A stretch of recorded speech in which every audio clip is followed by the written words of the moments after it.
Vamos a iniciar entonces con el tema del día de hoy que se llama Mi única necesidad. Y solamente una cosa es necesaria en nuestras vidas, mis amados hermanos. Y vamos a ver qué es lo que verdaderamente necesitamos como lo único para nuestra existencia, para nuestra verdadera existencia en Cristo Jesús. Fíjense que yo tuve la oportunidad, como les he platicado, de tener un encuentro personal con Cristo por allá del año 2004, el 16 de septiembre en particular. Y poco tiempo después, cuando me empecé a congregar ya en lo que es un templo físico, en una congregación que se llama Castillo de Esperanza, tuve la oportunidad de escuchar una predicación que todavía recuerdo casi al pie de la letra, ¿verdad? La dio, pues obviamente, el pastor que fungía en ese tiempo, pastor Carlos Cifuentes, y él tituló esa predicación como las 5, una sola cosa. Y esta predicación subrayaba los momentos, 5 momentos en los que se usa la expresión de una sola cosa en la Biblia. Y cada una de ellas habla de nuestras prioridades. Una de esas 5 ocasiones se da en el pasaje del Nuevo Testamento que vamos a leer el día de hoy, ahí en el libro, en el Evangelio según San Lucas, en el capítulo 10 del versículo 42 en adelante. Y la verdad es que este pasaje bíblico nos va a llenar de alguna manera la simpatía que para mucha gente ocasiona la vida de Marta, ¿no? Jesús le dice, ay Marta, Marta, ¿cómo te afanas en cosas que la verdad no tienen ni mucho sentido? Él le dice, estás inquieta y preocupada por muchas cosas. ¿Cuántas veces te has sentido de esa manera? ¿Cuántas veces honestamente has venido a la condición de sentirte preocupada, preocupado por muchas cosas? Y en la vida nosotros tenemos que llegar a la comprensión actualmente de que hay muchas cosas, pero Jesús dice que solo una, di conmigo solo una, es necesaria para nuestra plenitud. María era de la que había puesto sus prioridades en un orden correcto. Y ahorita vamos a ver cómo está la situación. Vamos a leer del Salmo número 41, del versículo 7 al 13, mis amados, y vamos a entender aquí cómo la prioridad de su presencia debe ser la nuestra, ¿verdad?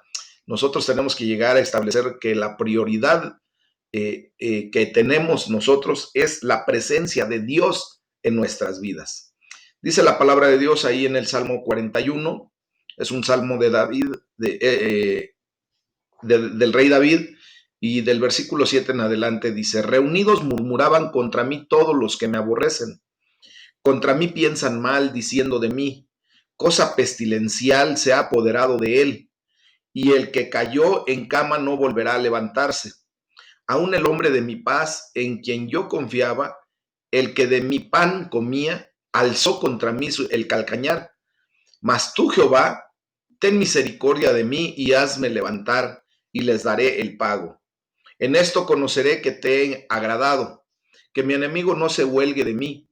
En cuanto a mí, en mi integridad me has sustentado y me has hecho estar delante de ti para siempre. Bendito sea Jehová, el Dios de Israel, por los siglos de los siglos. Amén. Y amén. Nosotros podemos conocer la presencia de Dios y gozarnos en medio de en ella, en medio de todos los retos y desafíos que la vida misma nos presenta, ¿verdad? El rey David, como les comentaba que este salmo fue escrito por el rey David, pues tuvo sus preocupaciones y las plasma en esta porción bíblica. También tuvo muchas distracciones, mis amados hermanos. De hecho, tuvo sus enemigos y como Jesús dice, que hasta mi mejor amigo, en quien yo confiaba y compartía el pan conmigo, me ha puesto la zancadilla. Eso lo podemos ver ahí en el versículo 18 de Juan 13. Y esto lo único que nos enseña, así como el rey David tuvo una gran confianza en Dios, es que tú y yo aprendamos a depositar verdaderamente nuestra confianza en el Todopoderoso. porque Dios siempre va a traer el triunfo definitivo del bien sobre el mal. Entonces debemos saber que Dios se complace en nosotros, en nuestra vida. El deseo arrollador de David es que Dios lo mantenga en su presencia. ¿Cuál es tu gran deseo? ¿También podría ser que Dios te mantenga en su presencia? ¿Crees que para ti ya puede ser el deseo verdadero? Yo sé que sí, que cada vez nosotros nos vamos adentrando a la bendita palabra de Dios, pues para establecer ese tipo de manifestaciones, de comentarios y de condiciones para nuestra vida, ¿verdad? Entonces, en ese sentido, mis amados hermanos, ¿cuál sería tu verdadero? ¿Crees que llegaría a ti la condición de que le pidas a Dios que Él te mantenga en su presencia? Yo creo que sí, ¿verdad? Entonces, debemos hacer de esto nuestra mayor prioridad. Y es para lo que tú y yo hemos sido verdaderamente creados. Y sí escucharon bien, creados. La presencia de Dios, por lo tanto, es la única que verdaderamente satisface nuestras necesidades más profundas. Y tenemos que pedirle a Dios que nos ayude el día de hoy a disfrutar del gozo de su presencia en medio de todos los retos y desafíos, dificultades, problemáticas, aciertos, gozos, alegrías, todo lo que en nuestra vida presente, nosotros tenemos que aprender a disfrutar del gozo de su presencia en cualquier situación que estemos pasando, mis amados. Vamos a leer de Lucas capítulo 10 del versículo 25 a Lucas 11, versículo 4. Y aquí vamos a empezar a ver cuáles eran las prioridades de Jesús, que técnicamente pues van a tener que venir a ser nuestras prioridades. Recordemos que el gran maestro, nuestro Señor Jesucristo, por eso nos permite empezar a visualizar todo esto a través de su palabra, para que tú y yo pongamos nuestras prioridades en orden. Amén. Y dice la palabra de Dios ahí en Lucas 11, a ver, perdón, 10, perdón, del 25 en adelante, dice, y he aquí un intérprete de la ley se levantó y dijo, para probarle. Recuerden que a nuestro Señor Jesús constantemente lo estaban probando los judíos, los doctos en la materia de la religión, como para ver si verdaderamente él era el Mesías, el enviado, el ungido, ¿verdad?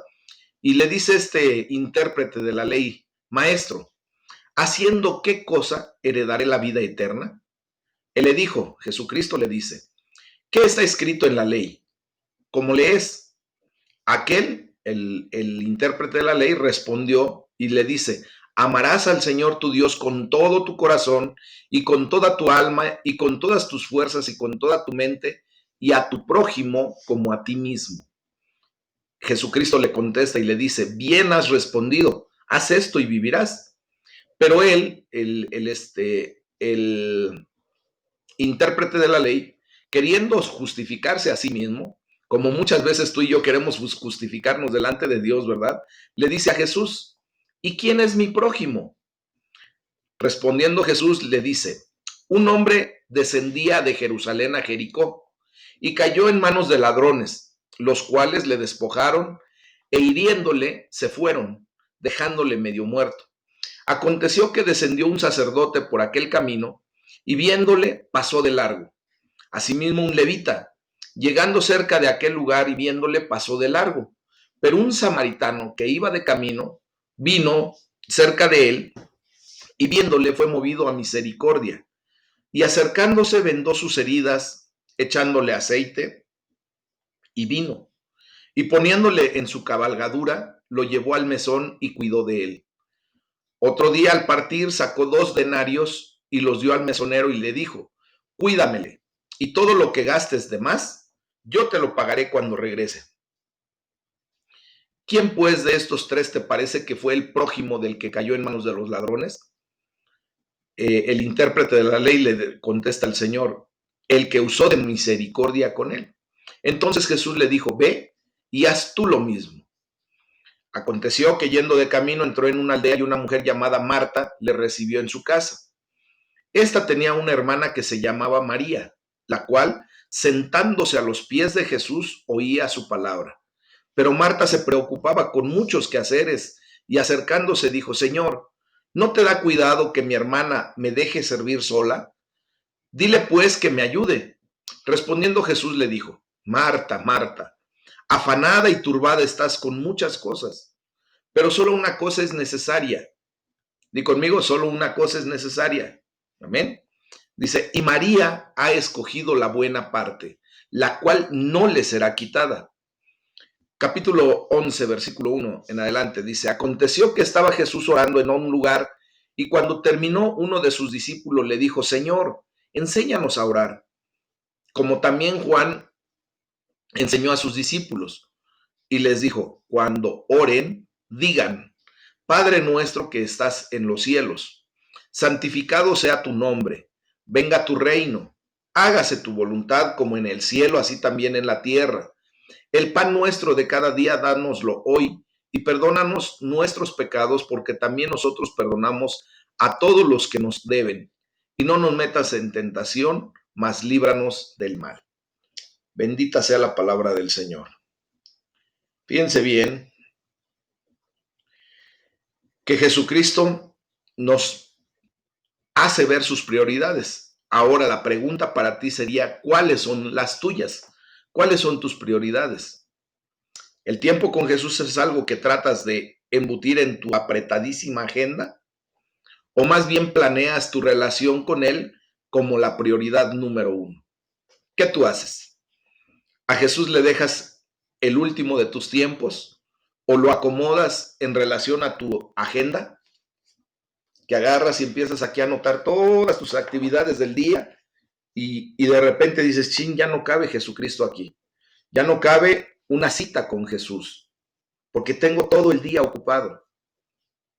¿Qué haces tú verdaderamente? ¿Crees que esta agenda debería de llenarse poniendo por primer lugar tu cita con nuestro Señor Jesús y después el resto de tu agenda, el resto de tu día? Fíjense lo que sucedió con el teólogo este experto, ¿verdad?, de la ley, el intérprete que acabamos de leer ahí en Lucas. Era un teólogo experto en la ley y era laico. Le hace a Jesús la pregunta del millón sobre el camino a la vida eterna. Casi nada le preguntó, ¿verdad? Nada más le dice, oye, Señor, ¿cómo puedo llegar a la vida eterna? Y Jesús nos da el modelo de cómo responder, ¿verdad? El cual intentamos seguir en los debates de muchas veces cuando nos dicen, ¿cómo es que yo puedo llegar a la vida eterna? Y tú y yo, pues ya tenemos de alguna manera la mejor respuesta, ¿verdad? En efecto, Jesús hace una pregunta. ¿Qué piensas tú después de lo que él le dice? El erudito, este hombre le da la respuesta correcta y le dice claramente, él sabía lo que tenía que contestar. Ama al Señor tu Dios con todo tu corazón, con todo tu ser, con todas tus fuerzas y con toda tu mente. Y es lo que tú y yo tenemos que aprender a contestar cuando nos pregunten, ¿cómo puedo llegar a la vida eterna? Primeramente, amar al Dios vivo y verdadero, al Dios de la Biblia, al Dios de Abraham, de Isaac y de Jacob, al Dios que nos da clara idea de quién es a través de su palabra, ¿verdad? Entonces, esta tendría que ser nuestra mayor prioridad. Si entendemos correctamente la respuesta que le da nuestro Señor Jesucristo a este hombre, pues tú y yo ya tenemos una clara idea de cuál tendría que ser nuestra mayor prioridad. La siguiente prioridad que tendríamos es amar a nuestro prójimo como a nosotros mismos. Ama a tu prójimo como a ti mismo, dice el Señor. Acto seguido, Jesús plantea otra respuesta que muestra cómo aquel experto en la ley está buscando un vacío legal. ¿Para qué? Para hacer caer a Jesús. Muchas veces la gente va a buscar la manera de hacerte caer, mis amados hermanos, haciéndote ver que prácticamente estás de alguna manera deficiente en cuanto a la declaración de la palabra. Pero no te preocupes, Dios dice claramente que Él manda al Consolador, al Espíritu Santo, que es nuestro ayudador, nuestro paracletos, y Él es el que nos va a llevar a contestar de la manera correcta. Él es el que nos dará denuedo y autoridad en la palabra. Entonces, Él quiere hacer que el término prójimo tenga un alcance muy limitado hacia la familia, posiblemente hacia los amigos, o hasta los parientes, ¿verdad? O hasta, vamos a llevarlo hasta los miembros del mismo pueblo o de la misma iglesia, de la misma congregación a la que asistimos.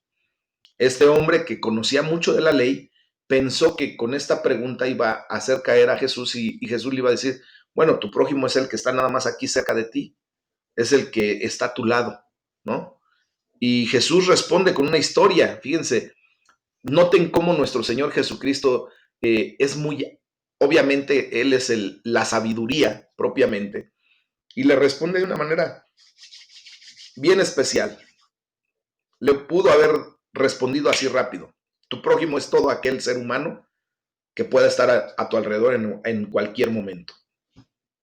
No importa la nacionalidad, no importa la religión, no importa su condición económica, ese sería tu prójimo. Es lo que humanamente le pudiéramos haber contestado a ese hombre. Pero Jesús responde con una historia muy específica que nos muestra quién verdaderamente es nuestro prójimo. Y es la historia acerca de la injusticia, ¿verdad? Y dice que un hombre viajaba por una carretera desconocida y que tenía mucha peligrosidad, ¿verdad?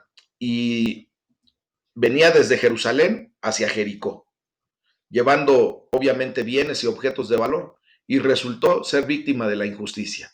Pues le robaron, le desnudaron, le dieron una paliza, de hecho lo dejaron ahí por muerto, ¿verdad? Y fíjense cómo los líderes religiosos pasan por allí. Primero el sacerdote, que seguramente venía de oficiar propiamente los servicios en el templo de Jerusalén. Después pasa el levita, el asistente responsable de la liturgia y de la música que se tocaba en aquellos tiempos en los templos, en el templo propiamente, ¿verdad? Entonces, los dos vieron a la víctima, simplemente, pero ninguno de ellos se detuvo. Existen, fíjense bien, al menos tres posibles razones por las que nosotros, igual que ellos, no tomaríamos partido de una condición así. La primera razón por la que tú y yo a lo mejor ni siquiera nos acercamos a una persona necesitada es porque tenemos el argumento de estar demasiado ocupados. Probablemente estos dos personajes, el sacerdote y el levita, tenían prisa, ¿verdad? Y no querían implicarse en una actividad que les quitara tiempo. Ese es un argumento. El otro argumento es que no queremos contaminarnos. Por ejemplo, ellos, ¿verdad? El sacerdote y el levita, como judíos, sabían perfectamente bien que en la ley de Moisés decía que al tocar un cuerpo muerto, pues simplemente ellos serían impuros durante 7 días. Eso lo dice Números 19:11. Y no habrían podido entrar en el templo durante ese periodo de tiempo, según Levíticos 21:1. Podrían haber perdido hasta el turno de servicio en el templo. Y como obviamente nosotros vemos que mucha gente es protagonista, ¿verdad? No quiere perder su turno en su actividad dentro de la iglesia, y entonces, ¿qué iban a estar pensando en tocar a ese tipo que estaba medio muerto para provocarse una inmundicia y después no poder actuar, ¿verdad?, delante del hombre? El tercer punto es que no queremos correr un riesgo. Obviamente había ladrones por el lugar y podría haber sido un engaño para una posible emboscada. ¿Tú cuáles argumentos tendrías o tienes para no prestarle apoyo, ayuda, no tener misericordia de alguna persona que esté en esa condición de necesidad? ¿Cuál sería tu argumento? Seguramente tenemos muchos, mis amados hermanos. El público que escuchaba a Jesús tuvo que sentirse sorprendido por quién resultó ser el héroe de la historia, así como tú y yo seguramente nos sorprendimos, ¿verdad? Cuando leímos por primera vez este pasaje bíblico. Jesús elige a la persona menos aceptada para los judíos. Los samaritanos, quiero decirles, mis amados, eran una raza despreciada por los judíos, tanto socialmente como políticamente y religiosamente. Los samaritanos no podían tener relación con los judíos. Y esta es una historia sobre una persona de otra raza y otra religión que tiene compasión. El samaritano dio una ayuda práctica que le costó tiempo, dinero y esfuerzo. Tiempo, energía y dinero. Exactamente eso fue lo que le costó. ¿Qué es lo que muchas ocasiones nosotros no queremos pagar? No queremos pagar el precio por ser eh, por hacer lo que Dios nos manda hacer, amar a nuestro prójimo como a nosotros mismos. ¿A ti te gustaría, honestamente, que cuando estás en una situación de apuro, de necesidad, la gente solamente pasara a tu lado e hiciera como que no viera? ¿O te gustaría que te tendieran la mano?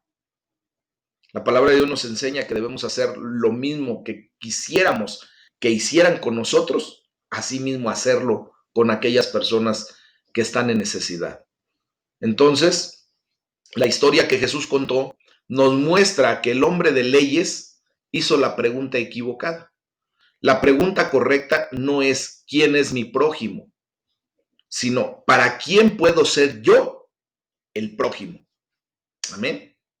Entonces Jesús enseña la naturaleza absoluta e ilimitada del deber que ahora tenemos de amar a todas aquellas personas que Dios permita que se crucen en nuestro camino. Por cualquier motivo, razón o circunstancia, nosotros tenemos que aprender a amar a todas aquellas personas que Dios permita que se crucen en nuestro camino. Amén. Entonces, Jesús vino a destruir todas las barreras. Nuestro prójimo es la humanidad entera. Y con esto echamos abajo todo racismo, toda condición ideológica, toda condición política, toda condición económica, toda condición social. Todo eso, mis amados hermanos, viene a echarse por tierra cuando tú y yo comprendemos que nuestra prioridad, después de amar a Dios por sobre todas las cosas, es amar a nuestro prójimo como a nosotros mismos. Entonces, hay una anécdota de cuando la reina Isabel II de Inglaterra dijo en uno de sus mensajes del día de Navidad, cuando Jesús responde, la cito tal cual, cuando Jesús responde a la pregunta, ¿quién es mi prójimo?, dice ella, para mí, como cristiana, es el significado dado por Jesús muy claro. Todo el mundo es mi prójimo, sin importar la raza, credo o color.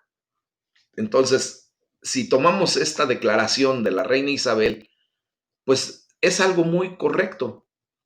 Tú y yo ya tenemos que aprender a ver que la respuesta a quién es mi prójimo, pues simple y sencillamente es el significado dado por nuestro Señor Jesucristo muy claramente. Todo el mundo es nuestro prójimo, sin importar ni raza, condición económica, credo, color, pensamientos políticos, nada nos tiene que hacer que hagamos acepción de personas. Amén.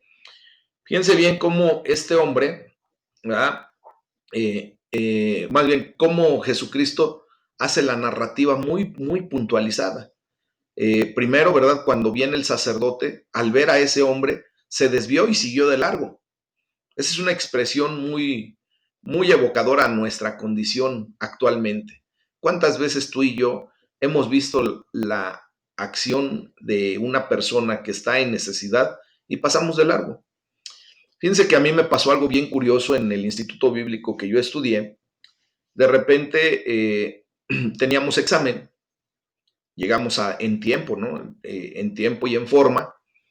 Y curiosamente, pues había una persona fuera de la iglesia en donde estábamos tomando el curso, el instituto bíblico, y estaba andrajosa, eh, tirada en la calle, eh, y pues de alguna manera, yo honestamente sí tengo siempre esa condición hasta de bajarme del carro y tratar de ver si puedo ayudar en alguna situación. Dios lo sabe, no me estoy echando flores, en buena onda. Simplemente bajé, le ofrecí ayuda, me dijo, está bien, estoy bien, y de repente lo reconocí y me hace la seña y agarré y me fui. Pasó el tiempo ya dentro del aula y varios de los hermanos que tuvimos ese examen llegaron, estuvieron ahí esperando, pasó el tiempo y no llegaba el maestro para aplicarnos el examen, y de repente se aparece justamente ese hombre. Era el maestro caracterizado y dice, su examen ya pasó. Solo uno tiene calificación. Todos los demás reprobados. ¡Pum! Obviamente yo fui el uno porque simplemente me acerqué a él. No hice absolutamente nada por las señas que me hizo, ¿no? Pero, ¿qué fue ese examen? Pues simplemente, ¿qué haces tú cuando nadie te ve? ¿Qué haces tú cuando verdaderamente eres la persona que tiene que hacer un favor, que tiene que mostrarse solidario con otra persona, con tu prójimo? Y en ese sentido, la verdad es que fue un examen muy detallado, ¿verdad? Para todos, y nos enseñó mucho esa condición. Hay mucha gente, hermanos, que sufre a nuestro alrededor. Una vez que los hayas visto, no seas como el sacerdote o como el levita de la parábola que nuestro Señor Jesús cuenta. No te desvíes y sigas de largo. El samaritano se compadeció, lo cuidó, aportó de su economía y al final de la historia Jesús dice, anda entonces y haz tú lo mismo. Es una enseñanza para ti y para mí. Eso es lo que tenemos que aprender a hacer.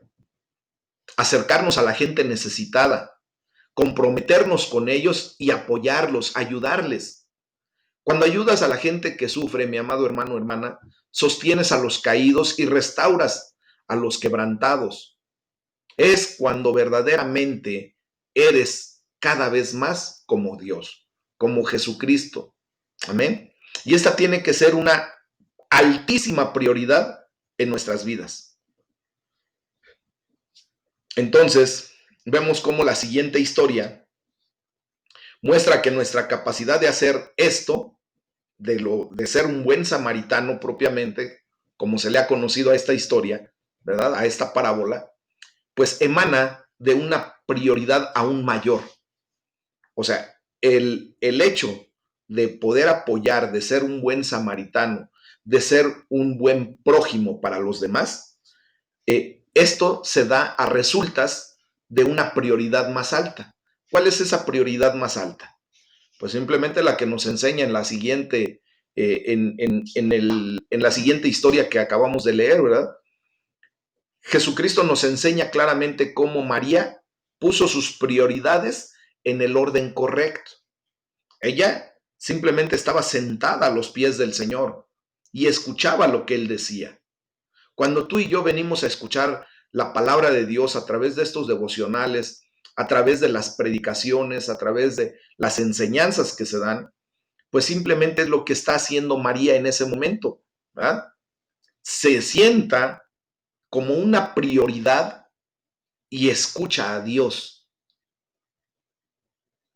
O sea, María determinó que era lo mejor que podía hacer en ese momento, sentarse y escuchar a Dios. Y tú y yo tenemos que aprender de allí. Ella se daba cuenta de que a pesar de las muchas distracciones y preocupaciones a su alrededor, no había nada más importante que simplemente sentarse a los pies de Jesucristo a escucharlo. Esta tendría que ser nuestra prioridad número uno, mis amados. Agendar, la primera cosa que tú y yo tenemos que agendar es nuestra relación personal con Dios.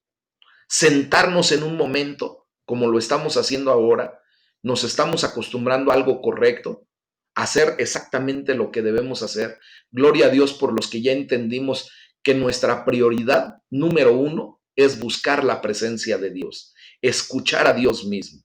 Esta es nuestra prioridad. Y por eso yo le puse el título de mi única necesidad es esta, escuchar a Dios, que Él me dirija, que Él sea el que gobierne mis pasos, que Él sea el que dé palabra para mi vida para yo continuar adelante. ¿Por qué? Porque Él hizo el trazo perfecto del plan para mi vida, para tu vida. Y entonces, como Él es el que hizo ese trazo, como Él es el que diseñó nuestras vidas, de cómo tendríamos que vivirlas, pues ¿a quién mejor preguntarle que a Él? ¿A quién mejor podremos ir a escuchar de lo que nosotros tenemos que hacer?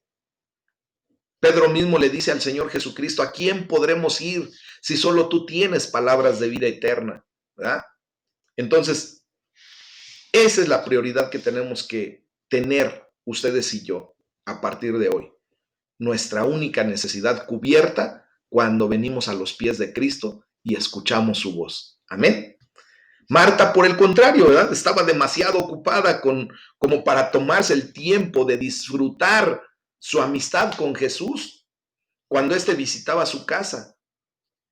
Imagínate que ahorita el Señor Jesús viniera, y gloria a Dios, porque si se presenta en este momento, ¿qué creen? Que Él estaría dichoso, realmente pleno, ¿verdad? Satisfecho, feliz de que este es el momento que nosotros hemos destinado para Él. Y bienvenido sería, y estaríamos dispuestos a escucharle. Pero ¿qué pasa cuando tú determinas, verdad, que esos tiempos no son como que muy productivos para tu vida secular, para tu vida en el mundo? Y destinas esos tiempos para irte a trabajar, para hacer muchas otras cosas. Sé que tenemos que hacerlo, pero por eso nuestra agenda tiene que versar en relación a nuestro Señor Jesucristo y no acomodar a nuestro Señor Jesucristo en cualquier punto donde podamos meterlo después de toda nuestra gran agenda de actividades. Sí me doy a entender, ¿verdad? Entonces, fíjense bien que no pasar con Jesús es el mayor error, no pasar tiempo propiamente con nuestro Señor Jesucristo es el mayor error que podemos cometer en nuestra vida espiritual. Eh, Nadie, yo creo que nadie ha dicho nunca en su lecho de muerte, me hubiera gustado haber pasado más tiempo en la oficina. Quiero decirles, mis amados hermanos, que me ha tocado asistir a muchas personas que están en su lecho de muerte y, y su primera expresión en la plática, ¿verdad? Es decir, ¿cómo me hubiera gustado haber tenido más tiempo cerca de Dios? Haber tenido mayor comunicación con Dios, haber estado más tiempo en oración. Hay mucha gente que lo hace y gloria a Dios, ¿verdad?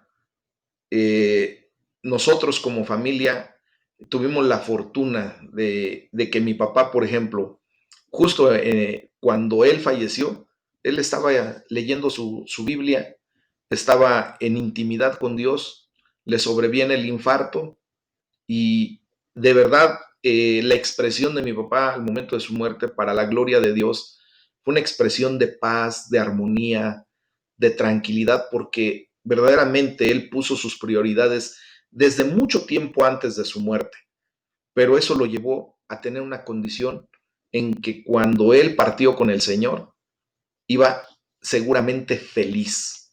Y así nosotros lo vivimos. Amén. Y la verdad es que es una bendición el poder tener siempre nuestra prioridad cubierta. ¿Cuál es nuestra necesidad? Nuestra única necesidad es desear estar en la presencia de Dios el mayor tiempo posible, para que el día en que seamos llamados a su presencia, no digamos, chin, ¿cómo me hubiera gustado? Recuerden que el hubiera no existe, mis amados hermanos. Pretendamos hacer lo que nos corresponde en vida, lo que tenemos que hacer. Amén. Y nuestra prioridad tiene que ser esa. Muchos lamentan no haber dedicado más tiempo a sus relaciones más importantes. ¿Cuántos seres queridos que han fallecido verdaderamente han hecho la expresión poco antes de morir? ¿Cómo me hubiera gustado haber pasado más tiempo con mis padres, con mis hermanos, con la gente que yo amo? Y muchas ocasiones nuestras prioridades están tan desfasadas y las llevamos más a nuestras ocupaciones, a nuestro afán del día a día, ¿verdad? Que desgraciadamente dejamos pasar el tiempo. Y muchas veces un café que bien pudo haber traído mayor bendición a nuestra vida que 1,000 pesos más en nuestra cuenta, tomado con un amigo, con la persona que amas, con la persona que sientes cercana a ti, ¿verdad? es más productivo darse ese tiempo, poner una prioridad en esa condición, que tener 1,000 pesos más en el banco. Y entonces después dicen, chin, ¿cómo me hubiera gustado? Pero no se puede después echar el tiempo para atrás para hacer lo que no pudimos o no quisimos hacer, porque esto está en relación a deseo, a tomar decisiones. Amén. Entonces, probablemente, fíjense que no es casualidad que la siguiente historia que nos cuenta Lucas, ¿verdad? Trate de cómo Jesucristo está enseñando a sus discípulos a cómo orar. Recuerden que oración es comunión. Entonces, si la oración es comunión, pues la oración nos lleva a la relación personal con Dios. Y la oración nos lleva a nuestra necesidad satisfecha. ¿Por qué? Porque estamos dedicando el tiempo para tener esa relación personal con Dios. Amén. Entonces, vamos a ver al mismo Jesús modelando la importancia de pasar tiempo con Dios en la oración y el interés que esto despierta en sus discípulos. Ahora, tú y yo somos discípulos. Sí, tú quien me estás escuchando en este momento, obviamente te conviertes en un discípulo cuando te permite ser enseñado y corregido. Y esto te tiene que despertar un interés, ¿verdad? Por tener esa relación cada vez más estrecha con Dios a través de la oración. Y por eso se da así, en esa secuencia, ¿verdad? Este es el contexto en el que les enseña la oración modelo, la oración del Señor, la oración que ahora conocemos como el Padre Nuestro, ¿verdad? Y ya hemos estudiado mucho acerca de esta oración modelo, que empieza con una extraordinaria intimidad con Dios primeramente, ¿verdad? Y de hecho nos anima a llamarlo Padre, porque verdaderamente es nuestro Padre Celestial. Pero una relación con Dios deberá impactar también el resto de nuestra vida, no solamente en el momento que la hacemos, porque tenemos que orar por la provisión diaria, orar porque su reino se establezca en nuestras vidas y pensar en los pecados que tenemos que perdonar a los demás o de los que necesitamos perdón. Entonces hay muchas maneras de desarrollar una relación con Jesús y sea cual sea la manera en que tú lo hagas, tiene que ser la prioridad número uno. Y me refiero a la manera en que tú lo hagas, de tu manera de expresarte a Dios. Pero la manera en que todos tenemos que relacionarnos con nuestro Señor Jesús es a través de la oración, a través de la lectura bíblica, a través de las disciplinas espirituales que hemos estado estudiando. Hemos llegado a la condición de la lectura bíblica, de la oración, y llegaremos también a la disciplina espiritual que es el ayuno. Y en algún momento lo explicaremos y en algún momento tomaremos la decisión de ofrecer un ayuno delante del Señor para efecto de tener más coinonía, más unidad, más situación espiritual, porque sometemos a nuestra carne y en ese sentido empezamos a tener una relación más plena, más íntima, más estrecha.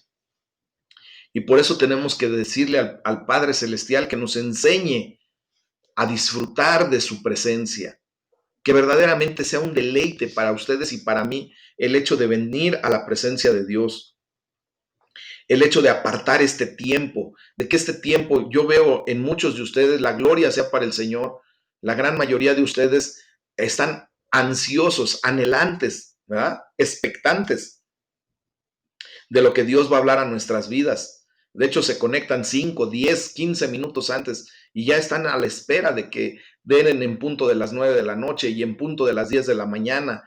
Y en las predicaciones están pendientes de que se transmita o en su defecto estar en la iglesia puntuales. Eso es una condición bien padre, mis amados hermanos, porque disfrutamos de la presencia de Dios. Pidámosle que tengamos el amor y el valor, ustedes y yo, para sostener al caído, para restaurar al quebrantado y para ayudar a la gente que sufre. Y ahí es a donde nosotros empezamos a poner nuestras prioridades en orden, tal como nuestro Señor Jesucristo nos lo enseñó. Amén. Pues este es el tema del día de hoy, mis amados hermanos.